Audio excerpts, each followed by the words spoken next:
من مردانگیم را فدای تنهاییم کردم. تو زنانگیت را به چه فروختی؟ عشق، هوس یا گرمای یک نگاه دیگر؟ من معتقدم هرگز نباید بخشید کسی را که به دروغ تو را کنار دلش نگه می دارد و با تو عاشقانه رفتار می کند، فقط به این خاطر که این روزهایش خالی از آدم است تو را نگه داشته. وقتهایی هست نه گریه کردن آرامت می کند و نه نفس عمیق کشیدن، نه یک لیوان آب سرد و نه داد زدن. یه وقتهایی هست فقط نیاز داری برای همیشه نباشی. همین. من در کنار تو منتظر آمدن روزهای بهترم بودم، ولی هیچ وقت ندانستم چرا دیروزها بهتر از امروزها بودند. با تو به روزهایی رسیدم که دیگر چند شنبه هایش مهم نیست. آدم ها و روزهایش همه با همه برایم جمعه‌ای بیش نیستند. دلتنگ شدم. نمیدانم، شاید برای تو، شاید برای دیروزهایی که با تو گذشت. میخواهم از همینجا صدایت کنم. از همینجا صدایت میکنم و تو از همانجا بغلم کن. دلم گرفته، دلم عجیب گرفته.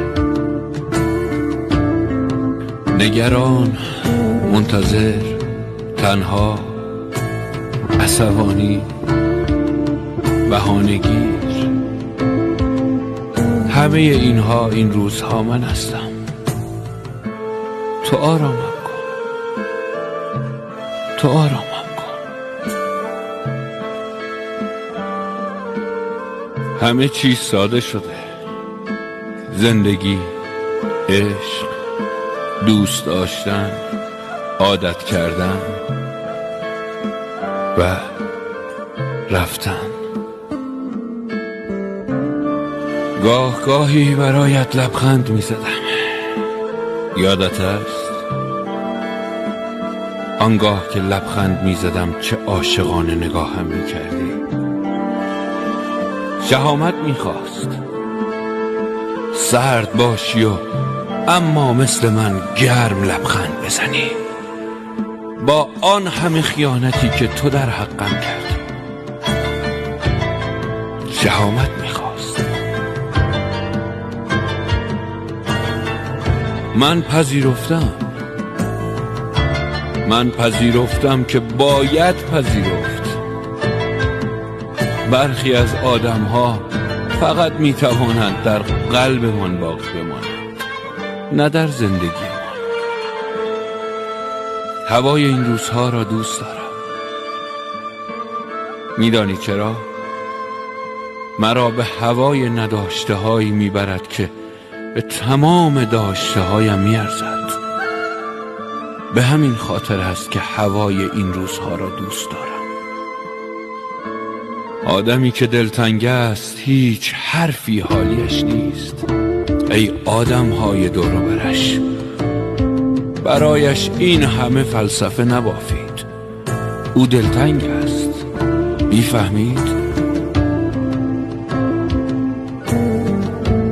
سعی کردم آدم خوبی باشم، ولی وقتم را برای اثباتش به دیگران تلف نکنم. تو هم سعی کن همیشه آنچه که درباره من میدانی را باور کنی، نه آنچه که پشت سر من میشنوی. من همانم که دیده ای، نه آنچه که شنیده ای. این را باور کن.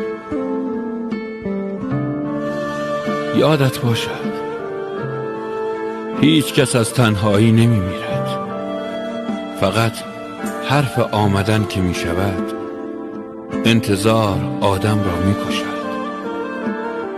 دلت که آرام نباشد خنده ها و مسخره بازی هایت که هیچ، بیخیالی هایت هم دردی دوا نمی کند.